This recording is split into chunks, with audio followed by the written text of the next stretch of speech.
नमस्कार दोस्तों। इस वीडियो में बात करेंगे अपन कक्षा 7 की पाठ्य पुस्तक हमारा राजस्थान का तीसरा पाठ कृषि और सिंचाई। मौसम के आधार पर फसलों के 3 प्रकार हैं। आप सभी जानते हैं कि 3 प्रकार की कौन कौन सी फसलें हैं।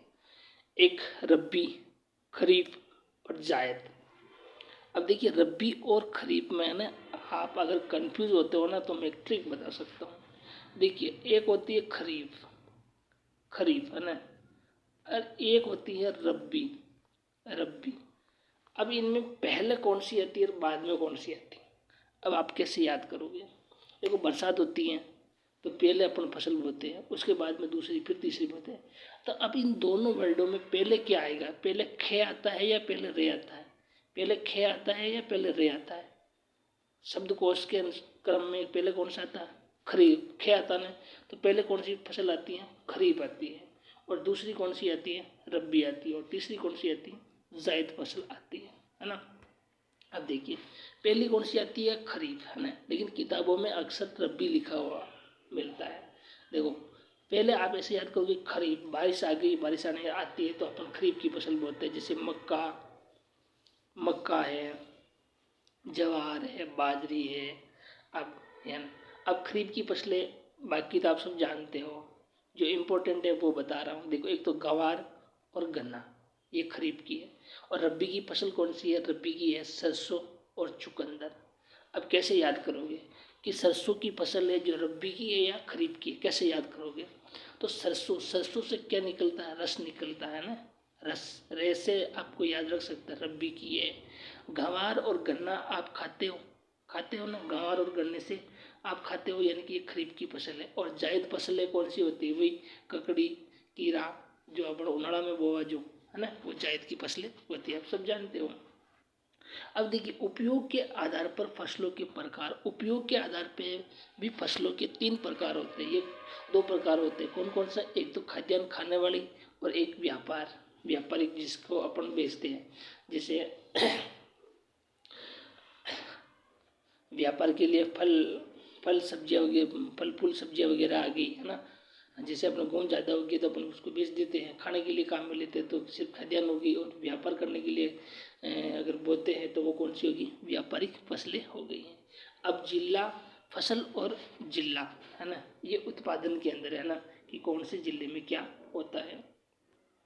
तो देखिए, गेहूँ, गेहूँ कहाँ होता है, गंगानगर, हनुमानगढ़ के अंदर, जो जयपुर और गंगानगर है ना।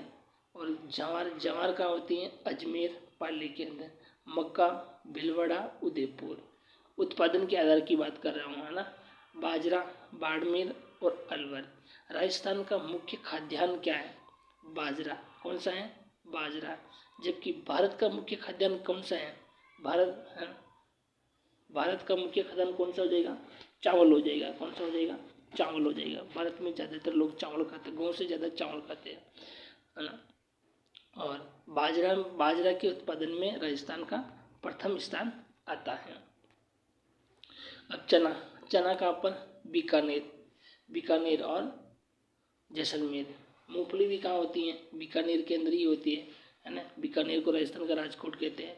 सरसों, सरसों कहाँ होती है, अलवर, टोंक, भरतपुर, है ना। सरसों अनुसंधान केंद्र कहाँ है, भरतपुर के अंदर है। और भारत में सरसों के मामले में भी प्रथम स्थान आता है राजस्थान का। राजस्थान का प्रथम स्थान किस किस में आता है, देखो, बाजरा, सरसों, इसबगोल, जीरा, ये सब तो आप जानते हो। लेकिन साथ में है ना, आपको गवार और मोठ भी याद रखना। गवार और मोठ में राजस्थान का प्रथम स्थान आता है। एशिया का सबसे बड़ा कृषि फार्म कौन सा है, सूरतगढ़। कौन सा है, सूरतगढ़। एशिया का सबसे बड़ा फार्म कौन सा, कृषि फार्म कौन सा है, सूरतगढ़। सिंचाई के साधन, 2016-17 की बात कर रहा हूँ, तो आंकड़े चेंज हो जाए तो अपन नहीं बता सकते हैं ना।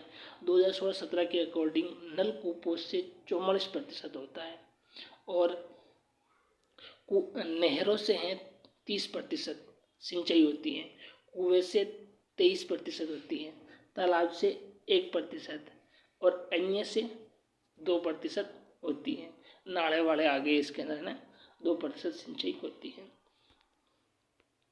इंदिरा गांधी नहर से सिंचाई कितने 4 जिलों में होती है। कौन कौन से 4 जिले हैं? वही गंगानगर, हनुमानगढ़, बीकानेर, जैसलमेर, है ना। गंगानगर, हनुमानगढ़, बीकानेर, जैसलमेर तक होती है। इंदिरा गांधी से ये ध्यान रखना, इंदिरा गांधी नहर से कुल कितना जो भूमि क्षेत्र सिंचित होता है, तो 17.5 लाख हेक्टेयर सिंचित होता है। अच्छा, वाटरमैन किसे कहा जाता है? वाटरमैन कहा जाता है राजेंद्र सिंह।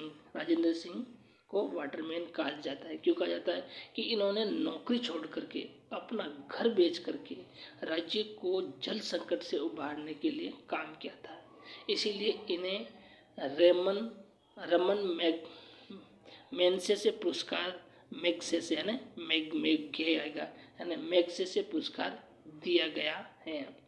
क्वेश्चन आता है, जैसे कि क्वेश्चन आ जाए तो याद रखना कि रमन मैगसेसे पुरस्कार से किससे सम्मानित किया गया है? तो वाटरमैन राजेंद्र सिंह को सम्मानित किया गया है। धन्यवाद दोस्तों, अपना ये तीसरा पार्ट भी खत्म हो चुका है।